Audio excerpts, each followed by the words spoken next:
Novel سیو دا یزک Ali episode 87 writer Saad Hassan. Research department میں ہلکی نیلی روشنی پھیلی ہوئی تھی۔ مشینوں کی مدھم آوازیں پورے ہال میں گونج رہی تھیں۔ شیشے کی ٹیوبوں میں مختلف رنگوں کے محلول آہستہ آہستہ حرکت کر رہے تھے۔ مہروانیہ کئی گھنٹے سے اپنی میز پر جھکی بیٹھی تھی۔ اس کی آنکھوں میں تھکن تھی مگر توجہ میں ذرا بھی کمی نہیں تھی۔ اس نے نہایت احتیاط سے آخری کیمیائی جز شامل کیا۔ چند لمحے کچھ نہیں ہوا، پھر اچانک شیشے کی ٹیوب میں موجود محلول ہلکی سنہری روشنی سے چمک اٹھا۔ مہروانیہ کی سانسیں رک گئیں۔ یہ کام کر گیا، اس نے سرگوشی کی۔ وہ فوراً اسکرین کی طرف بڑھی۔ نتائج ایک ایک کر کے ظاہر ہونے لگے۔ تمام پیمانے مستحکم تھے۔ رد عمل مکمل تھا۔ مادہ بن چکا تھا۔ اس کے ہاتھ ہلکے سے کانپ رہے تھے۔ مہینوں کی محنت، بے شمار ناکام تجربے اور آخرکار کامیابی۔ اسی دوران ایک سائنسدان اس کے قریب آیا۔ کیا ہوا؟ نتیجہ ملا؟ مہروانیہ نے آلہ اس کی طرف بڑھایا۔ دیکھو، یہ نیا مرکب ہے۔ سائنسدان کی آنکھیں پھیل گئیں۔ ناممکن! یہ تو توانائی کے رد عمل کو مستحکم کر رہا ہے۔ دوسری محققین بھی جمع ہو گئے، کچھ حیران، کچھ ہے یقین، اور کچھ جوش سے بھرے ہوئے۔ کسی نے آہستہ سے کہا، یہ دریافت سب کچھ بدل سکتی ہے۔ یہ ڈویژن سیلز تم نے کیسے نکالی؟ ایک سائنسدان نے حیرت سے پوچھا۔ مہروانیہ نے آلہ اس کے ہاتھ میں دیتے ہوئے کہا، خود دیکھ لو۔ سائنسدان باری باری نتائج دیکھتے گئے۔ کسی کے چہرے پر حیرت، کسی پر خوشی اور کسی پر جوش صاف نظر آ رہا تھا۔ تحقیق ہمیشہ آہستہ آہستہ آگے بڑھتی ہے۔ کبھی ایک چھوٹی سی کامیابی کے لیے بھی مہینوں یا سال لگ جاتے ہیں۔ لنچ بریک کا اعلان ہوا مگر کسی کو بھوک نہیں تھی۔ مہروانیہ نے اپنے لیب کوٹ کو اتارا اور آرام سے باہر کی طرف چل پڑی۔ اس کے چہرے پر ہلکی سی تھکی ہوئی مسکراہٹ تھی۔ جیسے ہی وہ دروازے تک پہنچی، اس کے قدم اچانک رک گئے۔ 2 مہینوں سے زیادہ ہو چکے تھے۔ اتنے عرصے میں وہ اپنی آنکھوں کے سامنے میرواز کو دیکھ رہی تھی۔ اس کے دل میں جیسے ایک ساتھ ہزار احساس جاگ اٹھے۔ باہر سے وہ خوش تھی مگر آنکھوں میں نمی چمک رہی تھی۔ ہونٹ ہلکے سے دبا کر وہ مسکرا دی۔ میرواز تیزی سے اس کی طرف بڑھا اور مہروانیہ اور اس کی طرف چل پڑی۔ جیسے ہی دونوں قریب آئے، میرواز نے اسے مضبوطی سے اپنے بازوؤں میں بھر لیا۔ مہروانیہ نے آنکھیں بند کر لیں۔ خوشی اس کے آنسو اس کے گالوں پر بہنے لگے۔ وہ اس کے سینے سے لگی رہی، اس کی دھڑکن سن رہی تھی، اس کی سانسوں کی کمی محسوس کر رہی تھی، جیسے لمبی جدائی کے بعد اپنا سکون واپس مل گیا ہو۔ میرواز نے دھیرے سے اس کے سر پر ہاتھ پھیرا اور نرم آواز میں کہا، گولو، میں آ گیا ہوں۔ مہروانیہ نے اس کے کپڑے مضبوطی سے پکڑ لیے۔ اس کے دل میں بس ایک ہی احساس تھا، اب وہ اکیلی نہیں ہے۔ میرواز اس وقت مہروان کے ساتھ مانوس نہیں ہوا تھا۔ اس کی ساری توجہ مہروانیہ کے ساتھ وقت گزرنے پر تھی۔ کئی مہینے کی جدائی کے بعد وہ صرف اسے اپنے قریب محسوس کرنا چاہتا تھا۔ وہ سوچتا تھا کہ مہروان کے ساتھ رشتہ آہستہ آہستہ خود بن جائے گا۔ ابھی تو پوری زندگی پڑی ہے۔ دونوں ہاتھوں میں ہاتھ ڈالے کمرے سے نکلے مگر کھانے کی طرف جانے کے بجائے میرواز نے مہروانیہ کو قریب والے اسٹڈی روم میں لے جا کر دروازہ بند کر دیا۔ مہروانیہ نے حیرانگی سے پوچھا، ہم کھانا نہیں کھائیں گے؟ میرواز نے کوئی جواب نہیں دیا۔ اس نے نرمی سے دروازے کے ساتھ ٹکا دیا اور شدت سے اسے چوم لیا۔ اتنی لمبی جدائی اور اسے قریب کھو دینے کے خوف نے اس کے دل کو بے چین کر رکھا تھا۔ ماضی میں مہروانیہ زیادہ تر وقت تحقیق کے کام میں گزارتی تھی۔ مسلسل محنت، لمبے گھنٹے اور برسوں کی لگن، یہی اس کی دنیا تھی۔ نہ دوستوں کے لیے وقت تھا، نہ محبت کے لیے۔ لیکن اب میران اور میرواز کی موجودگی نے اس کی زندگی بدل دی تھی۔ اب تحقیق اسے بوجھ نہیں لگتی تھی، صرف ایک مشکل تھی، وقت کی کمی۔ میرواز کی واپسی کے بعد دونوں کو مشکل سے وقت ملتا۔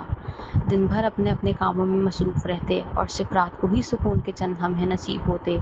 میرواز شروع سے ہی ننھے سے مہروان کے ساتھ وقت گزارتا تھا۔ اسے اب بھی وہ ننھی سی تھپکی یاد تھی اور وہ اپنے بیٹے سے مضبوط رشتہ بنانا چاہتا تھا۔ اکثر وہ مہروان کو اپنے ساتھ سلاتا، بستر کے درمیان میرواز، ایک طرف مہروان، دوسری طرف مہروانیہ۔ دن بھر کی تھکن کے باوجود رات کے یہ لمحے اسے ہر مشکل بھلا دیتے تھے۔ ادھر مہروانیہ کی ایک عادت بدستور قائم تھی۔ رات دیر تک کتاب پڑھنا۔ میرواز کو اس بات کی فکر رہتی جب وہ کتاب میں کھو جاتی تھی تو وہ اسے ٹوکنا نہیں چاہتا تھا، بس جب وہ کتاب اٹھانے لگتی وہ مسکرا کر اسے بستر پر لٹا لیتا اور کچھ ہی دیر میں وہ تھکن سے سو جاتی۔ اہم منصوبے کی چیف انجینئر ہونے کے باوجود بہت سے لوگ مہروانیہ پر شک کرتے تھے۔ کم عمر ہونا، حال میں ہی واپسی اور میرواز کی بیوی ہونا، یہی باتیں لوگوں کی چہمگوئیوں کا سبب تھیں۔ ملٹری بیس کے بڑے کیفیٹیریا میں لوگ کھاتے کم اور باتیں زیادہ کرتے تھے۔ وہ اتنی کم عمری میں چیف انجینئر کیسے بن گئی؟ جنرل کی بیوی ہے نا، اصل کام تو ہم کریں گے، نام اس کا ہوگا۔ میرواز نے اسے بہت لاڈ کرتا ہے۔ یہ سب باتیں مہروانیہ کے بالکل پیچھے بیٹھے لوگ کر رہے تھے۔ مہروانیہ خاموشی سے کھانا کھاتی رہی، مگر اس کے ماتھے پر ہلکا سا پسینہ آ گیا۔ چند لمحوں کے بعد وہ اڑ گئی۔ بوبی بھی اس کے پیچھے باہر آ گئی۔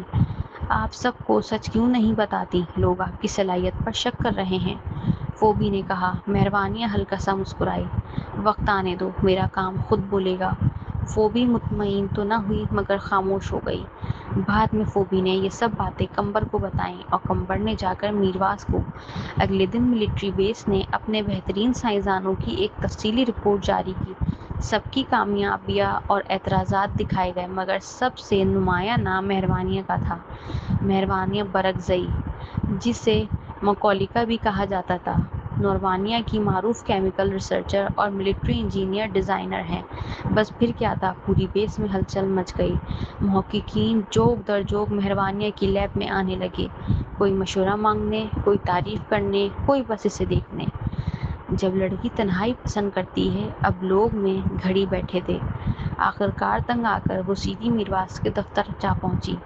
قمبر نے دروازہ کھولا اور خوشی سے باہر نکل گیا۔ میرواز نے اسے دیکھتے ہی کام روک دیا، مسکرا کر اسے اٹھایا اور پیشانی پر بوسہ دیا۔ کیا ہوا؟ آج تو بہت مصروف ہونا تھا، مہروانیہ نے منہ بنا کر کہا۔ مصروف تو تھی مگر اب تو سانس لینے کی بھی فرصت نہیں۔ آپ کی اعلان بازی کے بعد میرا دفتر میلے میں بدل گیا ہے۔ میرواز نے نرمی سے اس کے بال سہلائے اور اسے صوفے پر بٹھا کر اپنے قریب کر لیا۔ کچھ دن میں سب نارمل ہو جائے گا، لوگ بس پرجوش ہیں۔ آخر اتنی بڑی سائنسدان سے کون نہیں ملنا چاہے گا؟ مہروانیہ نے گھور کر دیکھا۔ یہ سب کرنے کی کیا ضرورت تھی؟ میرواز نے اس کا چہرہ تھام لیا۔ میں نہیں چاہتا کوئی تمہیں کمتر سمجھے، ایک لمحے کے لیے بھی نہیں۔ مہروانیہ کی ناراضگی آہستہ آہستہ پگھل گئی۔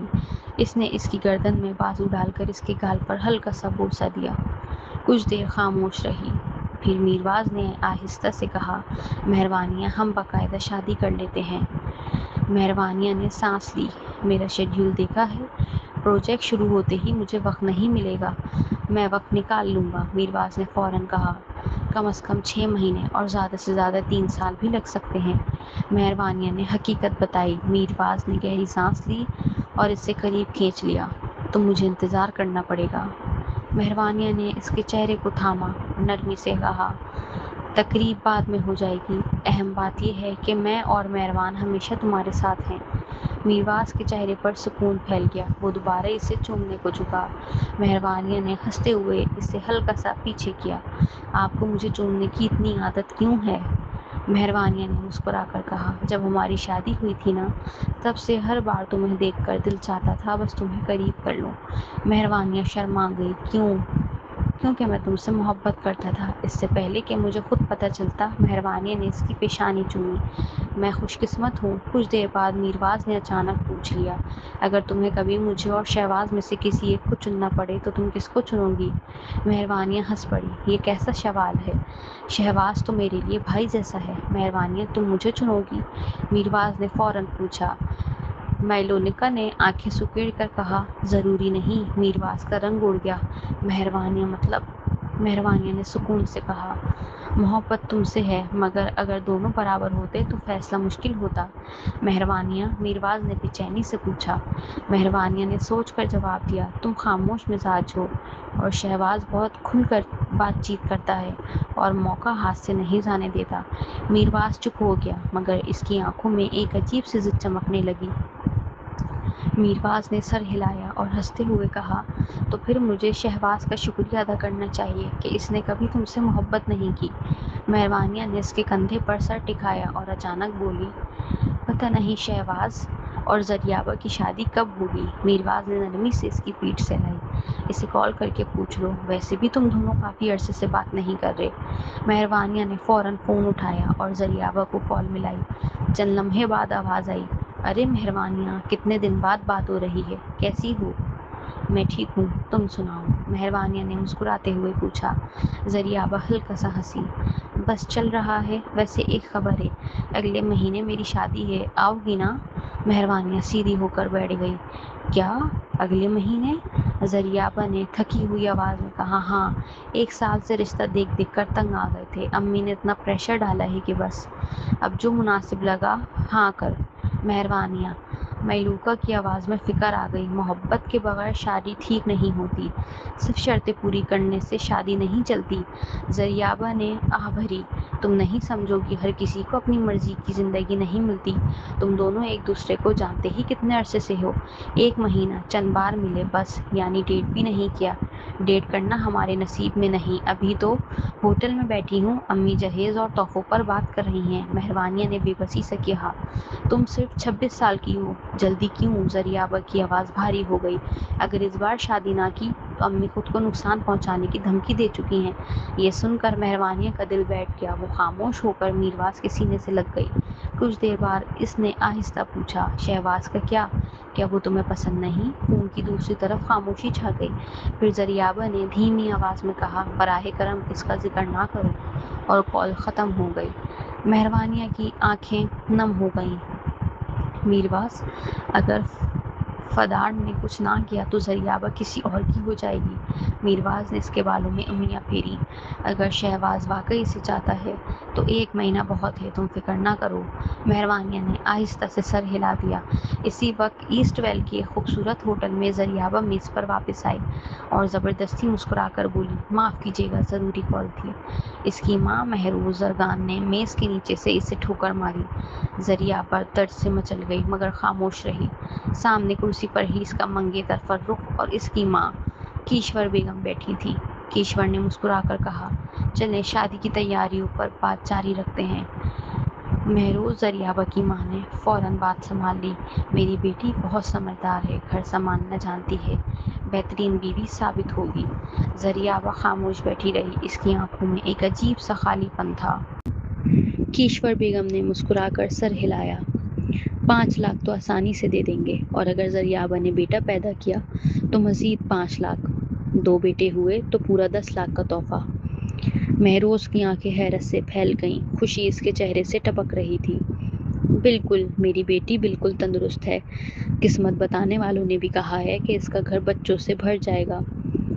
زریابہ خاموش بیٹھی تھی، دل گھٹ رہا تھا۔ اسے ایسا لگ رہا تھا جیسے وہ کوئی انسان نہیں، بس بچے پیدا کرنے کی مشین ہے جس کی قیمت لگائی جا رہی ہے۔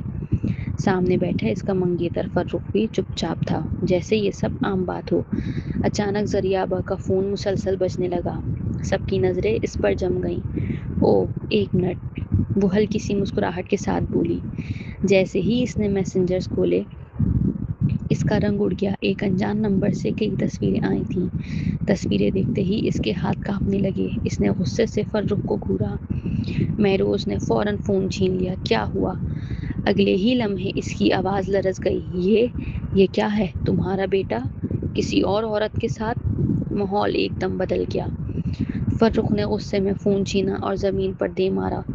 زور کی آواز گونجی۔ زریابہ چند لمحے اسے دیکھتی رہی، پھر دل ہی دل میں سکون محسوس ہوا۔ شادی ٹل گئی اور نیا فون بھی مل جائے گا، برا سودا نہیں۔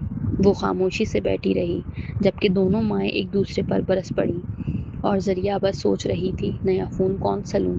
کچھ دن بعد اپنے علاقے کی ایک چھوٹی سی بازار میں زریابہ کی ماں مہروز کی اپنی دکان تھی۔ زریابہ کے والد کے انتقال کے بعد مہروز نے اپنے ہاتھوں ہی خاندان کا کاروبار سنبھال لیا۔ زریابہ کبھی کبھار مدد کر لیتی، لیکن میثم بالکل بھی ہاتھ نہیں بٹاتا تھا، بلکہ اکثر مہروز سے پیسے لیتا رہتا۔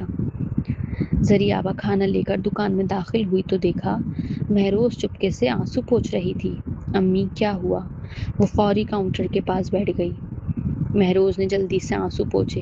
کچھ نہیں، زریابہ نے سیدھا کہا، جھوٹ مت بولیں۔ چند لمحے خاموشی رہی۔ پھر یہ زریابہ نے غصے سے پوچھا، کیا پھر میسم پیسے لے گیا؟ مہروز کی نظریں جھک گئیں۔ زریابہ بے خبر نہیں تھی، صاف لگ رہا تھا کہ مہروز رو رہی ہے۔ حقیقت یہ ہے کہ زریابہ کے والد کے انتقال کے وقت بھی مہروز نے زیادہ نہیں رویا۔ مہروز پیسوں کی اتنی دیوانی تھی کہ اس کے آنسو صاف ظاہر کر رہے تھے کہ مسئلہ پیسوں کا ہے، چاہے غربت کا خوف ہو یا اپنی غیر یقینی سوچ۔ اس کی دولت کی ہوس حد سے زیادہ تھی۔ میسم پھر سے پیسے چرانے لگا ہے کا؟ زریابہ غصے سے بولی۔ آنکھوں میں آنسو لیے مہروز نے سر ہلایا۔ اس نے دراز کھولی اور کچھ سکے نکالے۔ اس نے سارے $100 والے نوٹ لیے، ہزاروں کی رقم لے گیا۔ بس یہی بچا ہے، اگلی بار سامان خریدنے کے لیے بھی یہ کافی نہیں ہوگا۔ اپنی ناراضگی کو قابو میں رکھنے کی کوشش کرتے ہوئے زریابہ کھڑی ہوئی اور تھرموس پر ہاتھ رکھا۔ امی پہلے کھانا کھا لیں، میں جا کر اس کو تلاش کرتی ہوں۔ اس نے کہاں جانا ہے؟ اس نے کہا ہے کہ وہ دوستوں سے ملنے جا رہا ہے، کاروبار کی بات کرنی ہے اور پیسے مانگنے ہیں کہ انہیں ڈرگس دلوا دیں۔ یہ کہہ کر مہروز اچانک میز پر ہاتھ مار کر گھٹنوں کے بل بیٹھ گئی اور دکھ بھرے انداز میں رونے لگی۔ میرا سب کچھ کیوں مشکل ہے؟ میرا شوہر جلدی چلے گیا، میرا بیٹا تو بگڑا آوارہ لگتا ہے، اور جب میری بیٹی شادی کے قریب تھی اور تحائف حاصل کرنے والی تھی، اس نے پتہ چلا ہے کہ اس کا ساتھی ہم جنس پرست ہے، اور میری زندگی بس جدوجہد ہی جدوجہد ہے۔ زریابہ نے ماتھے پر شکوے ڈالی۔ مہروز کو دیکھ کر ہی چینی محسوس ہوئی۔ لگتا تھا جیسے مہروز ہر بار پریشان ہو تو پیسوں کی وجہ سے، اور ہر بار پریشان ہونے پر رونے لگتی ہے۔ رو مت، میں میسم کو تلاش کرتی ہوں، زریابہ نے کہا اور کونے کی دکان سے دوڑ لگائی۔ شہر میں نقل و حمل زیادہ آسان نہیں تھی۔ 20 ہر آدھے گھنٹے بعد آتی۔ ٹیکسی عام طور پر دستیاب نہیں، اکثر رائڈ ایپ کے ذریعے پہلے سے بک کرنی پڑتی۔ سب سے آسان حل تھا اسکوٹی۔ زریابہ اپنی اسکوٹی پر شہر کی گلیوں سے گزرتی ہوئی ایک مصروف بار تک پہنچی، جو ایڈسویل کے نوجوانوں کا پسندیدہ مقام تھا۔ جگہ میں روشنیاں اور بلند موسیقی کے ساتھ ماحول گرم تھا۔ اندر نوجوان لڑکے اور لڑکیاں فیشنیبل اور دلکش لباس میں تھیں۔ وہ ڈرنکس پی رہی تھیں، موسیقی پر جھوم رہی تھیں اور فلرٹی باتوں میں مصروف تھیں۔ زریابہ نے بھیڑ میں سے رستہ بنایا۔ ڈانس فلور پر میسم کو تلاش کرنے کے بعد وہ ایک کمرے سے دوسرے کمرے میں گئی۔ ہر کمرے میں جھانکتے ہوئے آخرکار اس نے میسم کو ایک الگ پرائیویٹ روم میں دیکھا، لیکن جو منظر اسے وہاں ملا وہ دل دہلا دینے والا تھا۔ 4 یا 5 مرد اور 7 یا 8 خواتین وہاں موجود تھیں، پینے اور گانے میں مشغول۔ کچھ خواتین مردوں کی گود میں بیٹھی تھیں جنہیں مرد غیر مناسب طریقے سے چھو رہے تھے، وہ بوسے دے رہے تھے، ڈرنک گیم کھیل رہے تھے اور دیگر بدتمیزی سرگرمیوں میں مشغول تھے۔ زریابہ نے دروازہ زور سے کھولا اور چلائی، میسم باہر آؤ۔ حیران و پریشان سا میسم کھڑا ہوا اور نروس انداز میں زریابہ کی طرف دیکھا، پھر شرماتے ہوئے اپنے کچھ دوستوں سے کہا، میری بہن ہے۔ واہ میسم، تمہاری بہن تو خوبصورت ہے، پہلے ہمارا تعارف کیوں نہیں کروایا؟ اس کا نام کیا ہے؟ ہے میسم کی بہن، ہمارے ساتھ گیم شامل ہو جاؤ۔ سب زریابہ کا مذاق اڑا رہے تھے، لیکن اس سے پہلے کہ وہ رد عمل دکھا پاتی، دروازے پر ایک سخت آواز گونجی، پولیس ریڈ، سب ہال میں جمع ہو جائیں، جلدی پولیس ریڈ۔ اچانک بار کی تمام موسیقی بند ہو گئی اور سب نے ایک دوسرے کی طرف حیران نظروں سے دیکھا۔ زریابہ کبھی صورتحال میں نہیں تھی اور اتفاق سے یہ آج پیش آ گیا۔ میسم نے فوری طور پر زریابہ کو کمرے سے باہر نکالا اور پوچھا، زریابہ تم یہاں کیا کر رہی ہو؟ پیسے کہاں ہیں؟ زریابہ نے غصے میں پوچھا اور اس کی طرف بڑھتے ہوئے ہاتھ بڑھایا۔ مجھے بل کی ادائیگی کے لیے چاہیے ہوں گے، میسم بولا۔ یہ پیسے امی نے کمایا ہے، تم خود کی محنت سے کماؤ۔ اگر نہیں کر سکتی تو بغیر خرچ کیے چلنا سیکھو۔ تم 24 سال کے ہو اور اب بھی امی کے پیسوں پر گزارا کر رہے ہو، شرم نہیں آتی؟ زریابہ نے اسے ڈانٹا جیسے وہ چلتے ہوئے جا رہی تھی۔ جیسے ہی ان دونوں بہن بھائیوں نے کمرے سے نکل کر ہال میں قدم رکھا، جہاں عام کپڑوں میں پولیس اہلکار ہر شخص کی جانچ کر رہے تھے، وہ نہایت باریکی سے شناختی کارڈ چیک کر رہے تھے اور جیبیں بھی تلاشتے جا رہے تھے، زریابہ کو اچانک بے چینی سی ہوئی۔ اس نے اپنا ID کارڈ گھر پر چھوڑ دیا تھا۔ کیپٹن شہباز، ہمیں مزید آئس ملی ہے، ایک افسر نے آگے کھڑے ایک مرد کو اطلاع دی۔ زریابہ نے تجسس سے نظروں سے دیکھا۔ ایک لمحے میں اس کا دل زور زور سے دھڑکنے لگا، اپنی آنکھوں پر یقین نہیں آیا۔ جب اس نے کسی کو دیکھا جو شہباز سے بے حد مشابہت رکھتا تھا، وہ خوبرو، لمبا اور مضبوط جسمانی ساخت والا تھا، بالکل شہباز کی طرح۔ اس نے سیاہ چمکدار کوٹ پہنا ہوا تھا، ساتھ میں میچنگ پینٹ اور فوجی طرز کے بوٹس سے اس کی طاقت محسوس ہو رہی تھی۔ اس کے چھوٹے بال اس کی کشش کو بڑھا رہے تھے، اور سب سے خاص اس کی آنکھیں تھیں، خوبصورت، گہری اور روشن۔ شہباز نے ڈرگ آئس اپنے ساتھ سے لیا اور مسکراتے ہوئے کہا، یہ اس کیس کو کافی مشکل وقت میں ڈال سکتا ہے۔ زریابہ کو اس کی آواز سن کر یقین ہو گیا، یہ بلا شبہ شہباز تھا۔ اس کے جسم کانپ رہا تھا اور آنکھوں میں آنسو جمع ہو گئے۔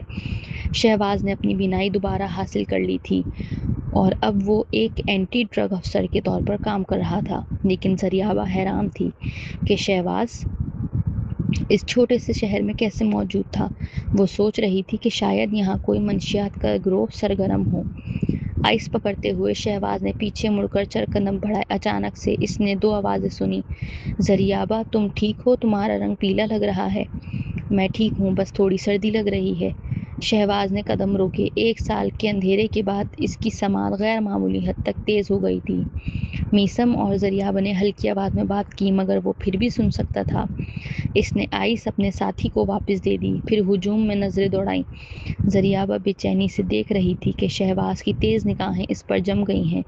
پریشان نہ ہو زریابہ، جب تک ہم نے کوئی منشیات نہیں چھوئی ہم محفوظ ہیں، میثم نے دلیری سے کہا۔ زریابہ کچھ نہ کہہ سکی، وہ ڈر رہی تھی کہیں شہباز اسے پہچان نہ لے۔ ایسے حالات میں ٹکرانا واقعی عجیب تھا۔ شہباز آگے بڑھا، اپنے ساتھی سے تفتیشی آلہ لیا اور بولا، میں یہ سنبھال لوں گا، تم اس علاقے کی جانچ کر لو۔ پھر اس نے ہر شخص کی فرداً جانچ شروع کر دی۔ زریابہ کے اعصاب شدید طور پر محترق ہو گئے۔ وہ نیچے دیکھ رہی تھی۔ آئی ڈی کارڈ، شہباز نے کہا۔ جب وہ اس کے پاس پہنچا، زریابہ نے ڈرتے ہوئے آنکھیں اوپر کیں جیسے چور پکڑے جانے کے خوف میں ہو۔ شہباز نے اس کی آنکھوں میں دیکھا، وہ واقعی دلکش تھیں، نرم اور خوشگوار چہرے کے ساتھ۔ اس کا قد اور جسم کی بناوٹ نمایاں تھی، یہاں تک کہ لباس میں بھی اس کا جسم پرکشش لگ رہا تھا، مگر اس کی آواز تو پرانی زریابہ کے لہجے سے مقابہت نہیں رکھتی تھی۔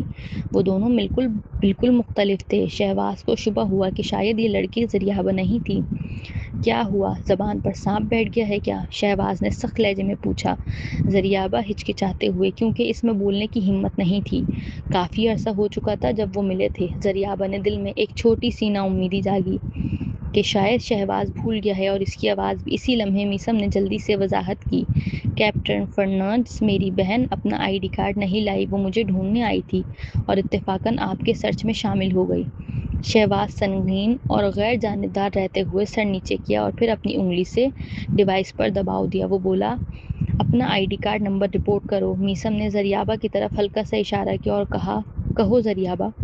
زریابہ گھبرا کر نام میں سر ہلا دیا۔ میثم بھی گھبرا گیا، جلدی سے کہا، میری بہن نے کبھی ایسے حالات نہیں دیکھے، وہ خوفزدہ ہو گئی ہے، مجھے یاد ہے اس کا I D card number. Maisam نے زریابہ کا I D card number report کیا۔ جب شہباز نے نمبر ڈیوائس میں ڈالا تو اس نے دیکھا کہ زریابہ پر کوئی جرم کا ریکارڈ نہیں تھا۔ اس کی شناختی معلومات پڑھتے ہوئے شہباز حیران رہ گیا۔ اس کا چہرہ سنجیدہ اور نرم تاثرات میں ڈھل گیا، چہرے پر ایک ہلکی سی مسکراہٹ بھی نمودار ہوئی۔ گولو کے مطابق زریابہ کافی خوبصورت تھی، لیکن شہباز کو توقع نہیں تھی کہ وہ اتنی دلکش ہوگی۔ شہباز نے اپنے جذبات چھپائے اور پھر اس نے زریابہ کی طرف خفیہ نگاہ ڈالی اور میثم کی طرف دیکھا اور بولا، تمہارا آئی ڈی؟ میثم نے احترام کے ساتھ اسے تھما دیا۔ زریابہ نے آخرکار سانس کی راحت محسوس کی۔ خوش قسمتی سے اس نے اسے پہچان نہ لیا۔ وہ اتنی نروس تھی کہ اس کے ہتھیلیوں میں پسینہ آ گیا تھا۔ کیپٹن فرنانڈز کوئی پیچھے دروازے سے فرار ہو گیا ہے، ایک چیخ بلند ہوئی۔ ہاں میں موجود تمام پولیس اہلکار چوکس ہو گئے۔ 2/3 اہلکار فرار ہونے والوں کے پیچھے دوڑ گئے۔ صرف 2 یا 3 باقی رہ گئے تاکہ منظر پر نظر رکھ سکیں۔ لیڈ لیتی ہوئی شہباز تیزی سے پیچھے کے دروازے کی طرف دوڑا۔ زریابہ بھی دیکھنے کے لیے پیچھے جانا چاہتی تھی، مگر میثم نے اسے پکڑ لیا۔ اس نے پوچھا، زریابہ کہاں جا رہی ہو؟ میں دیکھنا چاہتی ہوں، میثم نے ماتھا شکن کرتے ہوئے کہا۔ کیا دیکھنا ہے؟ منشیات کے اسمگلر بے رحم ہوتے ہیں، وہ بغیر پل جھپکے قتل کر دیتے ہیں، یہ بہت خطرناک ہے۔ ظاہر ہے زریابہ یہ سب جانتی تھی اسے اور بھی فکر تھی، کیونکہ وہ جانتی تھی کہ ڈرگ اسمگلرز کی وجہ سے شہباز موت کے قریب پہنچ گیا تھا، اس سے شدید نقصان پہنچا تھا۔ زریابہ کے دل میں منشیات کے اسمگلروں اور منشیات استعمال کرنے والوں کے لیے نفرت پیدا ہو گئی تھی۔ اسی لمحے گولیاں چلنے کی آواز گونجی۔ اس چھوٹے شہر میں لوگوں نے اپنی زندگی میں کبھی گولیوں کی آواز نہیں سنی تھی۔ اس وقت سب خوف و ہراس میں مبتلا ہو گئے۔ باقی چند پولیس اہلکار فوری طور پر مدد کے لیے دوڑے۔ زریابہ بہت پریشان اور فکر مند تھی۔ وہ فکر سے پاگل ہونے والی تھی۔ اس نے خطرے کو نظر انداز کیا اور شہباز کے پیچھے دوڑ پڑی، اور جو ابھی بھاگ کر گیا تھا۔ میثم پریشانی سے چلایا، زریابہ تم کہاں جا رہی ہو؟ بار کے پیچھے دروازے سے نکلتے ہوئے زریابہ اندھیرے سے روشنی گلی میں داخل ہو گئی۔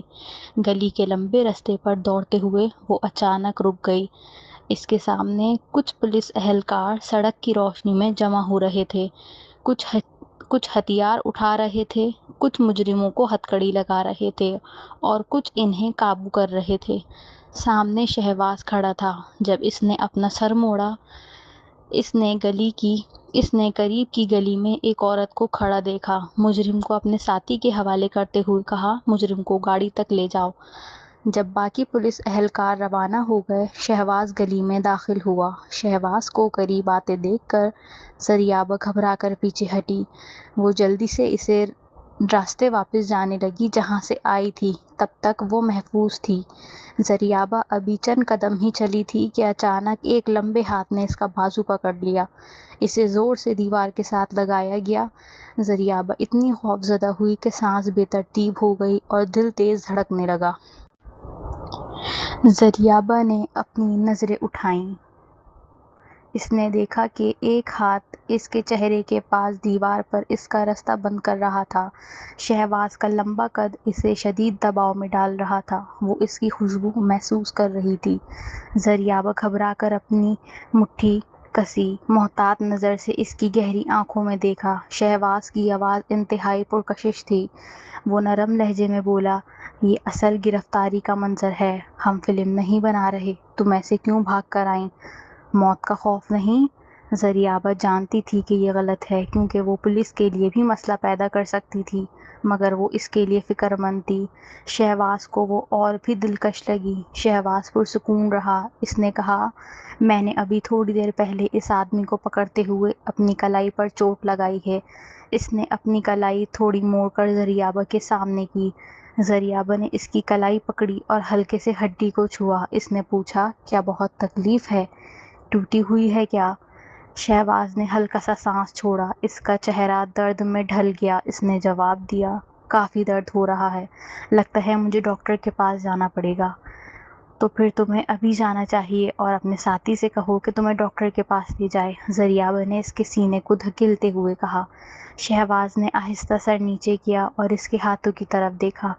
کافی جگہ ہیں جنہیں سرچ کرنا ضروری ہے، میرے پاس ڈاکٹر کے پاس جانے کا وقت نہیں ہے، زریابہ نے جواب دیا۔ میں تمہارے لیے ٹیکسی بلا لوں؟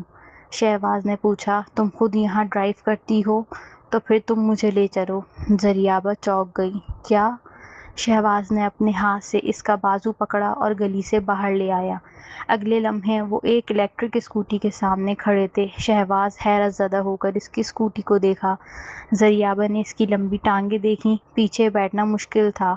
میں تمہارے لیے ٹیکسی بلاؤں؟ زریابہ نے کہا، ٹھیک ہے، یہ بھی چل جائے گا۔ شہباز خوشی سے مسکرا کر بولا۔ زریابہ نے الیکٹرک اسکوٹی ان لاک کیا اور اس پر بیٹھ گئی۔ شہباز اس کے پیچھے بیٹھ گیا۔ اس کا مضبوط جسم اسکوٹی پر ایڈجسٹ نہیں کر پا رہا تھا۔ زریابہ اپنے پیروں سے اسکوٹر کو سنبھالنے کی کوشش کر رہی تھی۔ اس کے لیے شہباز کے وزن کی وجہ سے کنٹرول رکھنا مشکل تھا۔ اچانک اس نے محسوس کیا کہ وہ بہت قریب آ گیا ہے۔ اس کی کمر تقریباً اس کے سینے سے ٹکرا رہی تھی اور اس مرد کا ہاتھ اس کے بٹ کے پاس تھا۔ یہ غیر متوقع قربت نے زریابہ کو گھبراہٹ اور شرمندگی میں مبتلا کر دیا۔ زریابہ خود نہیں جانتی تھی کہ وہ اتنی کیوں گھبرا گئی۔ گھبراہٹ کی وجہ سے الیکٹرک اسکوٹی کی رفتار ایک دم سے فوراً تیز ہوئی۔ اچانک سامنے سے ایک سائیکل آئی۔ اس نے اچانک بریک لگائی۔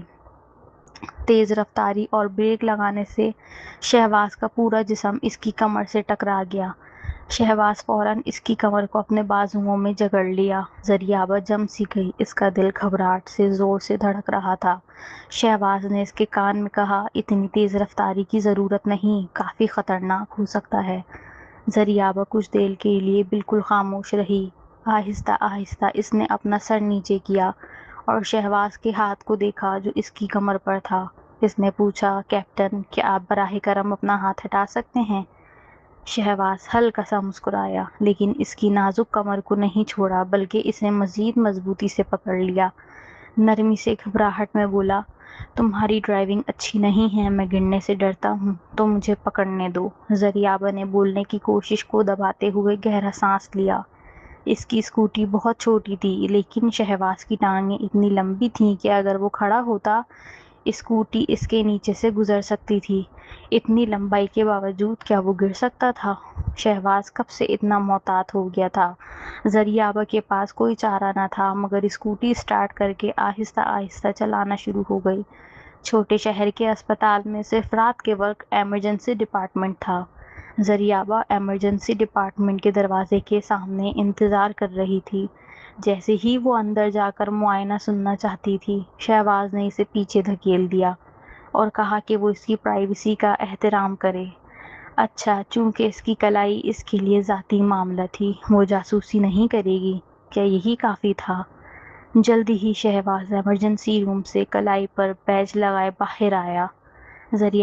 زریابہ گھبراہٹ سے اٹھ کر اس کے پاس گئی اور تجسس سے پوچھا، اتنی جلدی؟ کیا تم نے علاج کے پیسے دیے؟ شہباز پرسکون انداز میں بولا، ڈاکٹر نے مفت علاج کیا، اس نے پین کلر کے طور پر سرجریکل پیچ لگا دیا ہے۔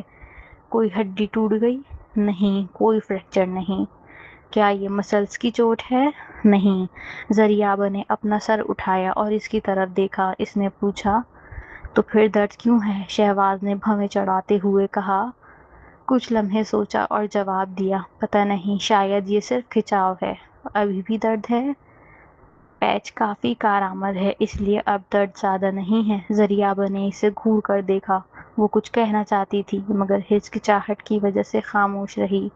اس نے سوچا، تم صرف کلائی کے کھچاؤ کی وجہ سے ایمرجنسی میں آئے، پہلے تو اتنے کمزور نہیں تھے، کیا اس نے اس کی شناخت معلوم کر لی؟ اس نے فیصلہ کیا کہ کچھ نہ کہے۔ اس واقعے کے بعد شاید انہیں دوبارہ ملاقات کا موقع نہ ملے۔ جلد ہی وہ اسپتال سے نکل گئے۔ الیکٹرک اسکوٹی کے سامنے کھڑے شہباز نے زریابہ کی طرف ہاتھ بڑھایا اور کہا، چابی دو، میں چلاؤں گا۔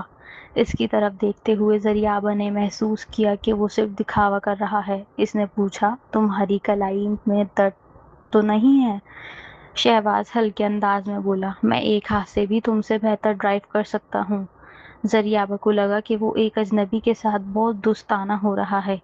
آہستہ آہستہ اس نے چابیاں نکالی اور اسے دے دیں، پھر وہ اس کے پیچھے بیٹھ گئی۔ جیسے ہی شہباز نے اسکوٹر شروع کیا، اس نے ہینڈ بریک مضبوطی سے پکڑ لی اور خاموشی سے انتظار کرنے لگا۔ زریابہ نے کچھ دیر انتظار کیا کہ وہ ڈرائیو شروع کرے، پھر تجسس سے پوچھا، کیوں نہیں چلا رہی؟ مجھے گلے لگا کر سکون سے بیٹھو، شہباز نے نرمی سے کہا۔ زریابہ نے پراعتماد انداز میں کہا، ضرورت نہیں، بس تم چلاؤ، یہ اسکوٹر کی اسپیڈ لمٹ ہے، تم زیادہ تیز نہیں جا سکتے۔ شہباز بولا، اگر تم مجھے گلے لگاؤ تو زیادہ محفوظ رہے گا۔ زریابہ نے جھینپ کر مسکراہٹ زبردستی بنائی اور کہا، کیپٹن، مرد اور عورت کو زیادہ قریب نہیں آنا چاہیے۔ شہباز ہلکی مسکان کے ساتھ چھیڑتا ہوا بولا، جب تم نے زبردستی میرے کپڑے اتار کر مجھے نہلایا تو کیوں نہیں کہا کہ زیادہ قریب نہیں ہونا چاہیے؟ زریابہ چونک گئی اور اس کا چہرہ فوراً سنگین ہو گیا۔ فوراً اسکوٹر سے اتر کر چند قدم پیچھے ہٹی۔ وہ گھبراہٹ اور غصے سے شہباز کو دیکھ رہی تھی۔ اس کا دل زور زور سے دھڑک رہا تھا۔